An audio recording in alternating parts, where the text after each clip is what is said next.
So has anyone ever used VoiceStream before?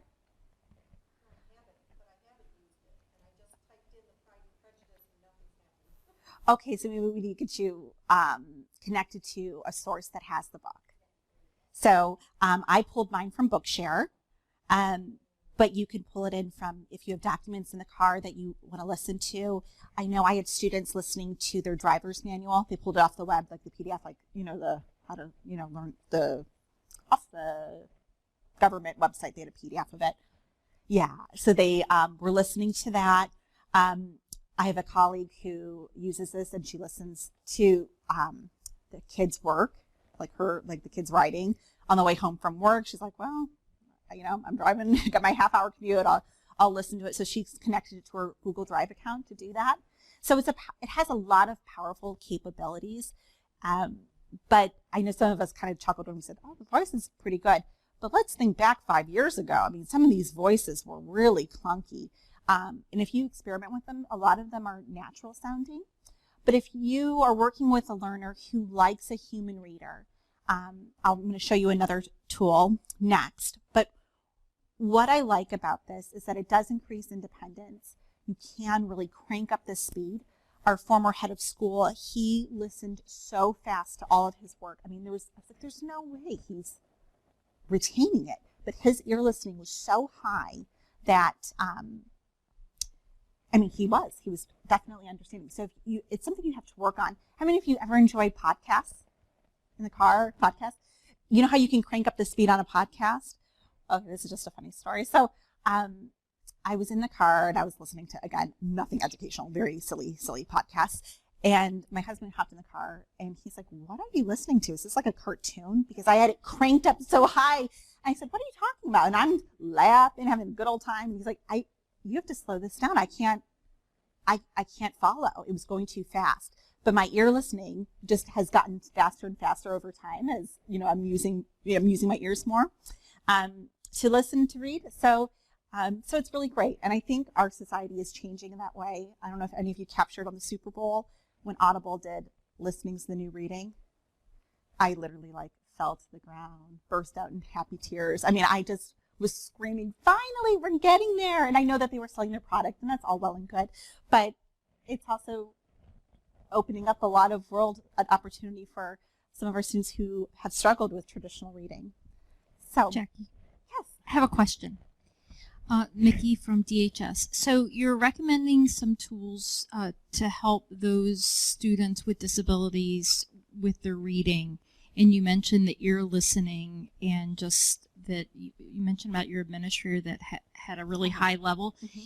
For especially those learners that may have an IEP or a 504, is there some reading comprehension assessment and post-tool use assessment that you do? With trying to figure out the rate and how they're... Right. At my school, we didn't have a traditional sense, except their assessments. How are they doing? So we didn't have a special formative assessment in that way, besides their traditional work, their Q&A or the understanding. And amazingly enough, my students would tell you, it's too slow, bump it up. I would say with a few of my students, I was bumping up their speed every 15 words more over a month period. But that was, with their comfort, and 15 was just kind of a number that I felt. But if anyone is interested in accommodations for reading, there is a protocol. It's through the company Don Johnston, and it's the UPAR. Has anyone heard of that? Or the PAR? UPAR is the Universal Protocol for Accommodations in Reading, and the PAR is the same thing, but not on the computer. And what the PAR does, what both do, is it gives you grade level passages. It gives you one where the student has to silent read, so you would go with wherever that child is reading. And again, it only goes up to, I think, 11th grade text. So more for, for school age children. But let's say I have a 6th grader, but I'm reading at a 2nd grade reading level. You can give them the 2nd grade reading level, their silent reading, and then they answer questions.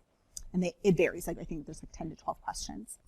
Then you give them the text at their grade level. So let's say the 6th grader. And you give them the text and you use a tool like Read and Write Gold. And they listen to it with Read and Write Gold, and then they answer questions. It helps you triangulate the information. So let's say they got a 70% higher, and they're going to say, okay, administer the 7th grade. So you keep going until it kind of reads, at an accuracy where you're like, okay, this is good. And then they also do the same, like you would administer the same 6th grade text. And again, they're like 2 paragraphs, using yourself as a reader. So using like a human reader. Because oftentimes people think that they say, oh, this child needs text to speech, or they need a human reader. But let's really think about it. Do we really want our 18-year-olds, are they going to really ask, oh, can you read that again to me in a class of 30? No, they're not. But maybe a text-to-speech reader, something they just have plugged into their ear, they can listen to it over and over again. Studies show that the older the child gets, the less likely they're going to advocate for help. So they might not be reliant on a human reader, but some people, they do very well with that. So we just, at my previous school, administered that to our 7th and 9th graders. And I had an incoming 7th grader who was reading so he was in 7th grade, he was reading at a 5th grade independent reading level with like an 80% comprehension accuracy. I gave him the UPAR. He was listening at a 12th grade reading level, 100% accuracy.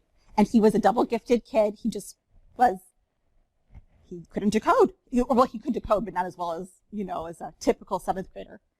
12th grade, both human audio and a text-to-speech reader. So that changed how we were going to use assistive technology for this young man. So if you wanted to learn more about that, I'm happy to talk about UPAR afterwards. I've administered it to a lot of kids, and it's good stuff. So tools for writing. So now we're going to switch gears. So, oh wait, I didn't talk about Learning Ally. Oh my gosh. So for the people who love a human voice, Learning Ally is such a fantastic resource. Learning Ally and Bookshare used to be kind of good buddies. Now they're kind of holding their own with what they're offering. Learning Ally, as long as you're willing to pay for it, you don't have to have a disability or a difference to qualify. But it is about $100 a year. And it will provides all the audio for your books. My college students are coming back saying they love this. They have their physical college textbooks, which I hate to say are kind of a little bit behind the times, at least in Ohio. They're still the physical books are not on the computers yet. So they have the physical books, but then they just download this the audio book from Learning Ally, and they listen to it off their phone. So fantastic, fantastic service. What I like about Learning Ally and why I hyperlinked it is because you can even search the ISBN number of your textbooks to see if your school even has the book supported.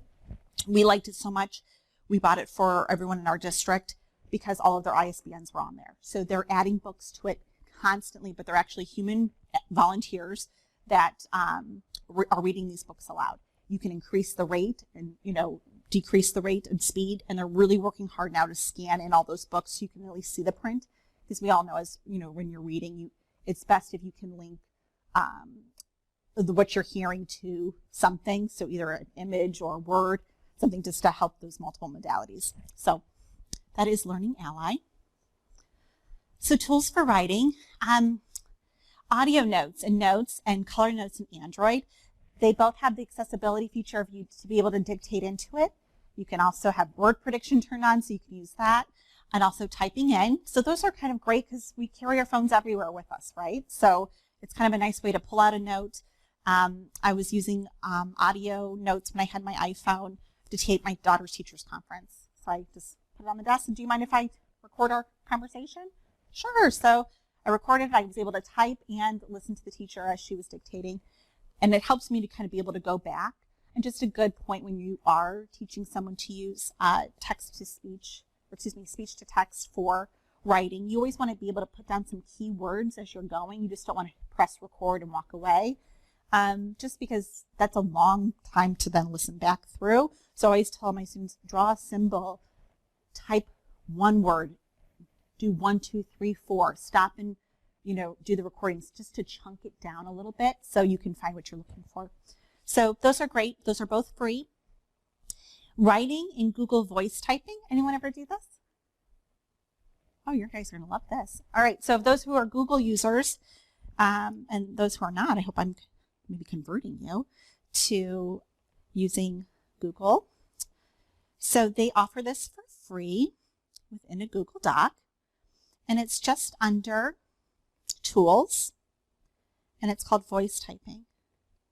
So before I go any further, I just want to say, again, I'm in a document that auto-saves, is accessible on multiple devices. I can share this document. So if I want to share it with my mom or share it with my colleagues and we're all collaborating on a document, I could be working on it here in Wisconsin. My colleagues could be working on it in Ohio. Different times. It's all right there in one place. How nice. I can export it into a Word document or publish it as a PDF when I'm done. It's the same thing. I can attach it in an email, all of those wonderful things. But now I can dictate into it. So I'm going to cover my mic. So.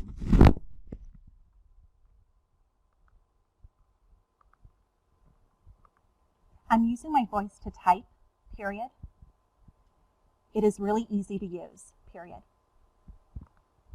Okay. This was no training, right? That's a Chromebook that I just happened to log on using this Wi-Fi. I have no idea, just doing it in front of all of you. This is a great tool. How many of you ever used Dragon? Okay, so I used to love Dragon until Google Voice Typing came along. I was frustrated with Dragon because Dragon, to go through the training of and for me, training primarily mostly, my school's predominantly all men, these young boys who couldn't decode the passages you had to read to train it, which took like over an hour to do. I'm literally going cover the mic, whispering over what it says, having them take a step back, dictate into it. It wasn't good. It didn't feel right. No one felt good about really using that tool. Great. Oh, and then, it's really fun when we drop our computer, when we said, oh, I don't need a case, I'm fine. And then we drop it, and then we have to go have the computer sent out. We have to reinstall Dragon. It was just too much. I like Google Voice Typing because it's easy, it's quick, there's no training. I have 6th and 7th grade boys whose voices are fluctuating. They're using this fine. They're in their classrooms. I can show you the headset that I personally like to use. It's $25 on Amazon. Logitech. They're gamer headphones. USB. If these break or they lose, okay, that's fine.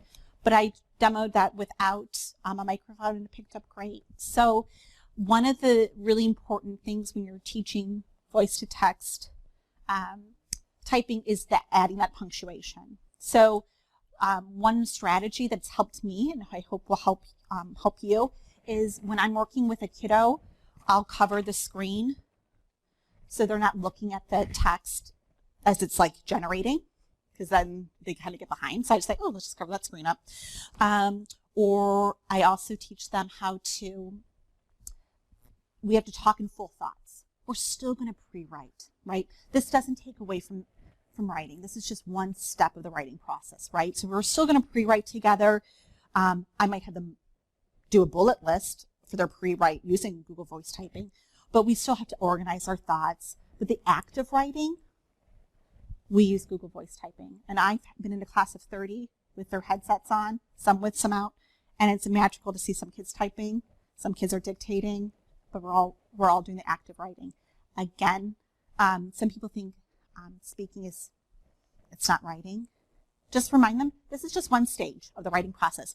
We're going to talk about editing and revising here in a second, but if the goal of writing is to demonstrate comprehension and to let that person know what you're thinking, doesn't matter if I handwrite it, type it, or speak it, right? Yeah, I've got a question.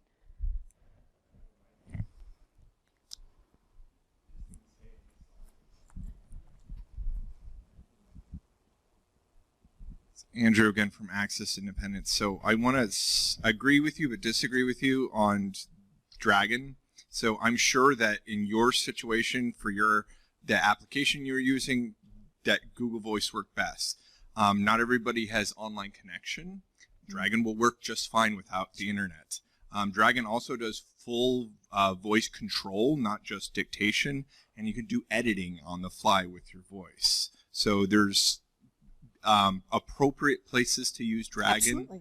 I think also price can be a downside of Dragon, but there is a Dragon's Basics version, and if you download the digital version, that's just $35. You can put that on 2 computers. Oh, so great. it's pretty affordable nowadays too. Awesome. And again, like I mentioned before, this is the tools that I have had experience with working and just being really trying to be universal to everyone's price points. Like I said, Dragon has been great. I've used it personally. I've used it with students. This is fitting the need for a lot of my students right now. So, but thank you. I think the Dragon, $35, you can't beat that. That's great. Yeah.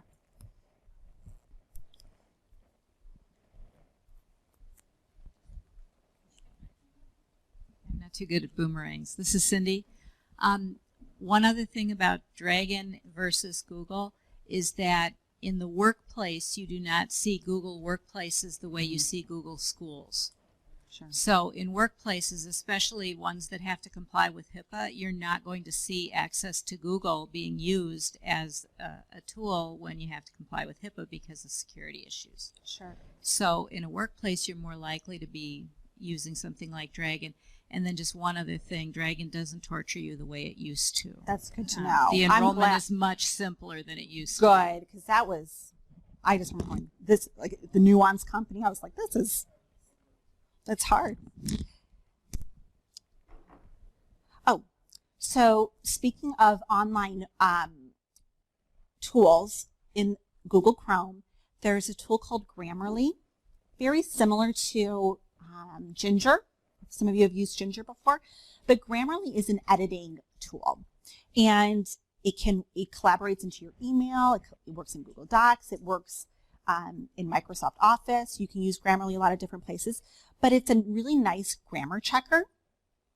So I'm going to take you to, they have like a platform, like kind of like a home base, and just show you how it works. So I'm going to do the demo document that they provide. So you could copy and paste your work in here. If you're in Gmail, it just automatically comes up saying, oh, you have some run-ons, or you might want to change this. So the first line says, remember when you are a careless 8-year-old kid riding a bike with your friends, racing each other around the neighborhood. So it gives you some red lines saying, you might want to add that hyphen in, or you could dismiss it. So I'm going to go through and change it. Okay, looks like, oh, I don't have the right spacing. So I'm going to go through and make those changes. You can get Grammarly for free. There is a pro version. I think the pro version is very appropriate for professionals to think about investing in. I think it's about $50 a year. But the free version, might suit your needs. I use the free version at home. Just within my emails, but if I'm doing something like writing an evaluation or something, I'm switching accounts and using my pro version. So what's nice is if you are in a school setting and you want to collect data, it pulls in the analytics of your students so you can see, oh, what are the common misspellings? What are kind of the different functions? What I also like about this tool is there's a lot of great editing software that we use in schools that disappear when we graduate. What's nice about Grammarly is that it's really designed for professional use, but it's user-friendly enough that you could bring it into a school setting. So I would, encourage you to check it out. It's, again, you could get started for free. The free one does push a lot of like, go pro, but it's a very nice tool. And again, then Read and Write for Google is also a great tool for writing. It has that voice to text in there as well as word prediction. And you can also listen back to your writing, which is also, what they say is one of the best things to do as a writer is to have, you used to trade papers and have someone else read, or, you listen aloud to your writing. kind of catch mistakes, right? What's nice about using Read Wrinkled is you could press play in a Google Doc and listen back to your work. Because I always tell the kids, your eyes will try to play tricks on you, but your ears won't. So it's always good to, even when you're reading something, to listen to something, to close your eyes, and you can sometimes hear, oh, that's not what I meant to say. So some of my favorite calendar apps, again, I'm really biased. I love Google Calendar because it integrates so well with everything. It links, you can set appointments. It even takes things from your email. Like, so today I got an email saying, excuse me, not today, yesterday when we booked into our hotel, I could see my reservation. I clicked on it, it added it to my calendar. So it's smart that way. It generates like, oh, I know what you're doing. Or if your friend says, emails, hey, let's get together this Saturday, it will do ... under this Saturday, and you click on it and it will add it to your calendar. So it's really a cool way to stay connected with people. And show of hands, anyone use Google Calendar? One few people. It's great. You can add other family members on calendars. I have a close friend who's a physical therapist who has her caseload on her different home visits, and she has a different calendar for each person, so she can keep track of their schedules. So when she needs to cancel things or move things around, she can see that availability. In a school setting, we have our club sports have a calendar. Our high school in general has a calendar. Our cooking club had a calendar. And then just had events. You can share those events out to other people. So if you haven't taken a look at Google Calendar, I would, especially if you are a Gmail user. There's a lot of capabilities in there. To-do lists. I love Google Keep and Wunderlist. Let me show you how those two work. So with Google Keep,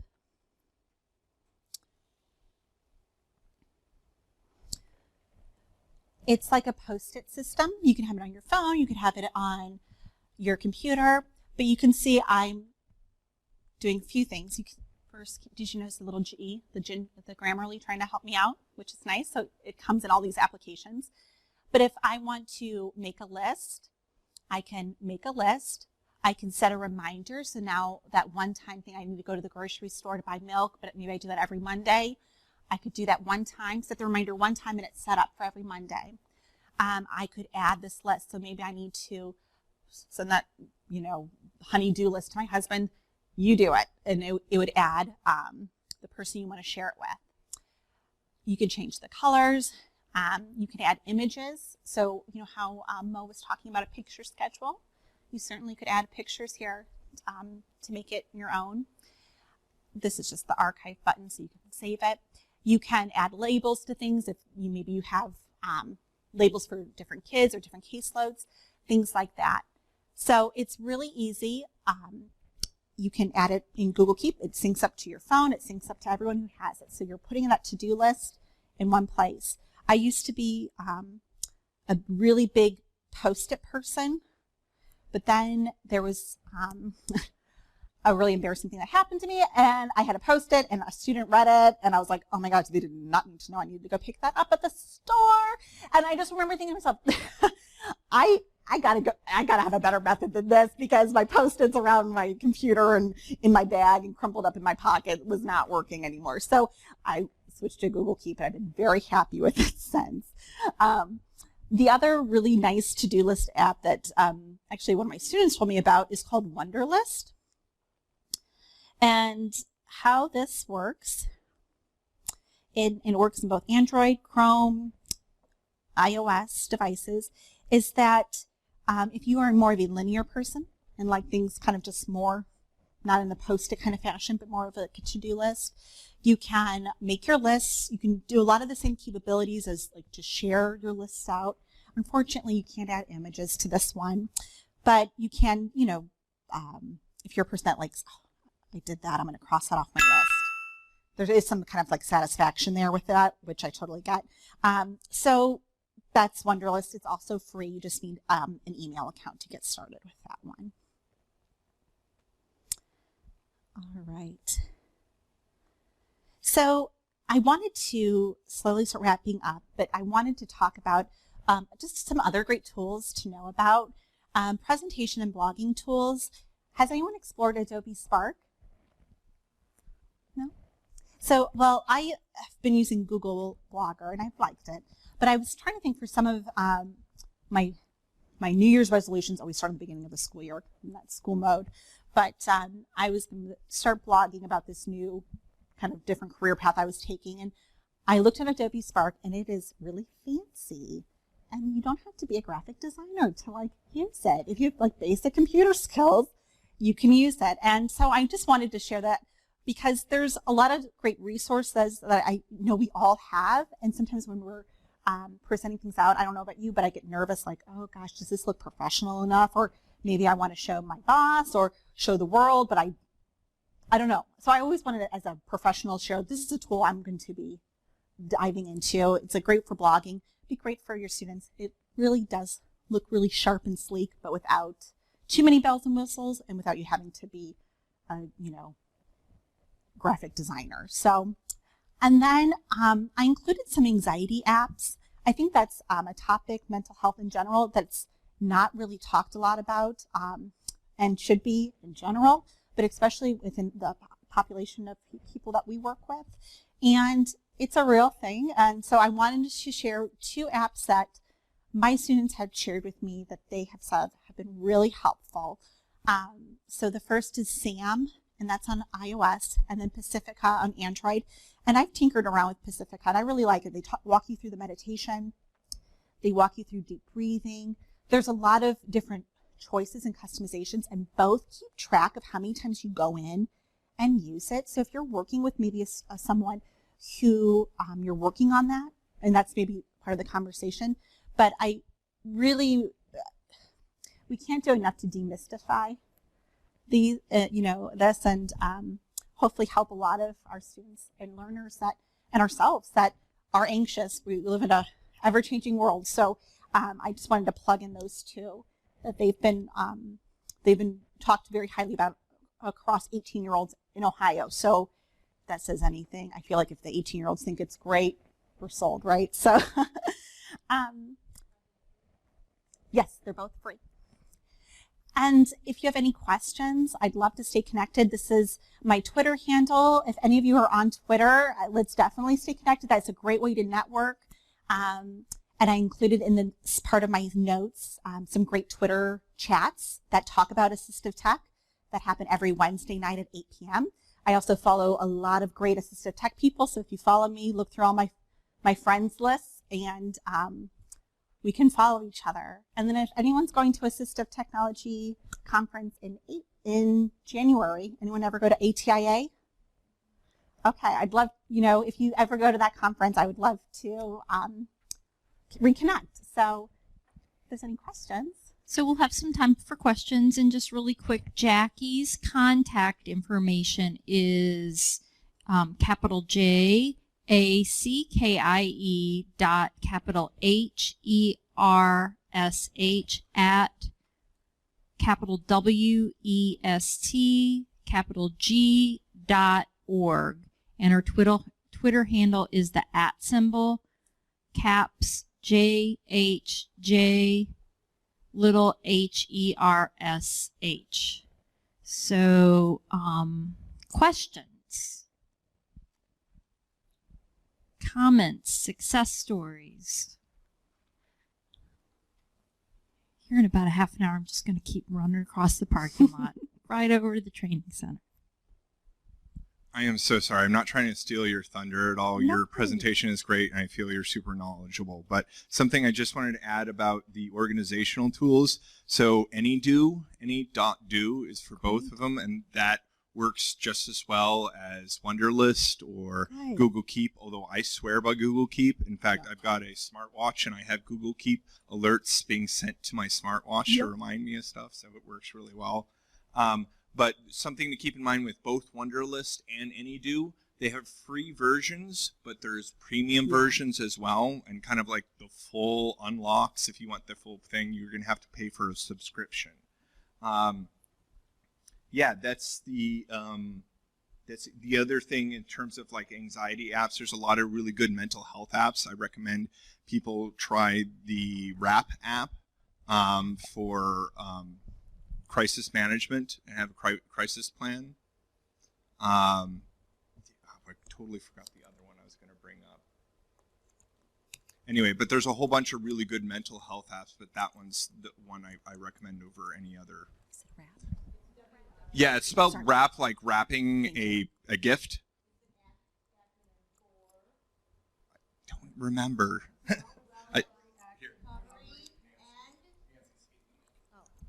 Wellness, recovery, and Thank you.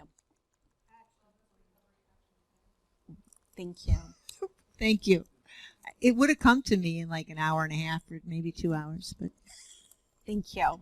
So I added that to the slide, so you guys will have that. Okay. Thank you. Thank you. And thanks for chronicling that, Jackie. Sure. Oh, so good. Maybe some other best practices that you guys have seen throughout Wisconsin in helping your youth and young and other adults that are served through the independent living centers.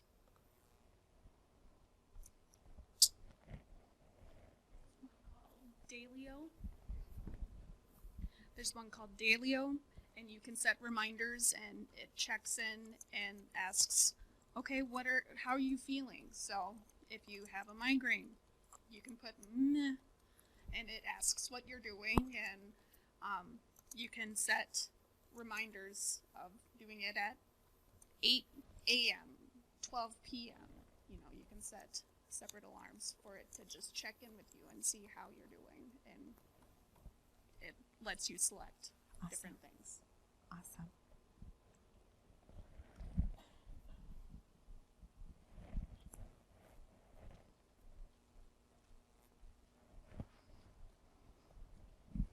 Hi, this is Cindy again. I'm a big fan of using the built-in features of the iPhone to their maximum capability, and the Reminder app has the ability to remind you of things based on where you are. So if you need to get Tums the next time you go to the grocery store, but you don't need to go to the grocery store until Thursday, you can put a reminder that the next time you're at the grocery store, it will remind you to get Tums. And that's a fabulous ADHD tool. And I really like that. And also if you enter things into your calendar properly, it will sync your calendar up with your GPS and your phone so that you don't have to remember addresses and phone numbers. And, you know, people don't realize what they already have in their own hands. So I'm a big fan of that.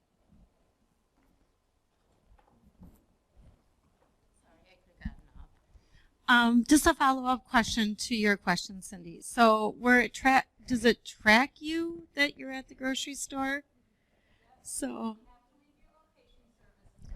Okay. You have to leave your location services on, And but then- it will sit there and it can remind you based on where you are, whether you want to be reminded when you leave. Like if your husband says, will you pick up some milk on the way home tonight, honey? It will remind you when you leave work, or you can ask it to remind you when you arrive. And that's for those things that are going to happen in the future, but not on a specific date. So I used it once. I needed to have a minor repair done to my car, but it wasn't urgent. So I just put a reminder the next time I was at the dealership for an oil change to remind me about that repair. And it was 3 months. And I drove into the dealership and it said, here, you got to do your repair. And I was like, boom. But that's built in and people don't realize it's there. That's great. I'm one of them. Yeah.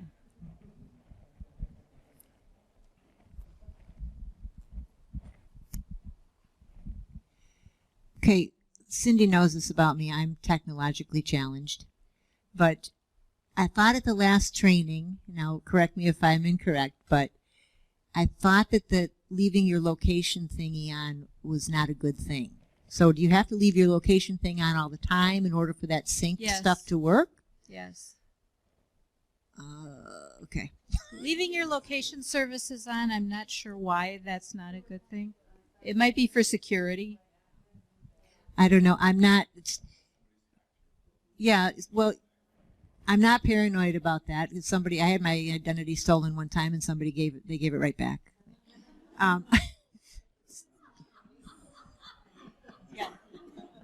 So just in reference to what Nancy's talking about, we were talking about ethics of using tracking software on people's phones in AT if they had ID, DD, or Alzheimer's or dementia. So that's why we were talking about, like, if I was taking care of my parents and I lived in another state, turning that on without their knowledge, the ethics of that, when is it okay to be doing that? How do you outweigh safety versus privacy? So that's the context we were talking about that on. So we weren't saying that location was bad, but there's a boundary depending on how you're using the AT and if it's with or without the person's permission. Okay, thank you. That makes a lot more sense. Thank you for the reminder. Well, Lisa has a little bit of difficulty tracking me sometimes. There's no GPS device on me. That's actually a topic that comes up quite a bit working in a high school. You know, with kids driving, you know, parents want them to be like, okay, like, I want to know they get to school okay. But then it's that, well, I don't want you to know what I'm doing after school, or, you know, if I'm saying where I'm supposed to be. So we get that question quite a bit. Well, with from self-determination, you know, encouraging independence and autonomy, it's a developmentally appropriate activity. To Mo's point earlier, the higher functioning person with autism that may be able to go to 7-Eleven, but you are worried about wandering or elopement and their safety. Safety does have to be number one. But, you know, if your car is not safe, that's also, you know, a reason why maybe you want to have your apps help remind you of all those different safety things. So, any other comments, success stories, questions to Jackie? Please feel free to network with Jackie offline. Let's give Jackie a round of applause. Thank you.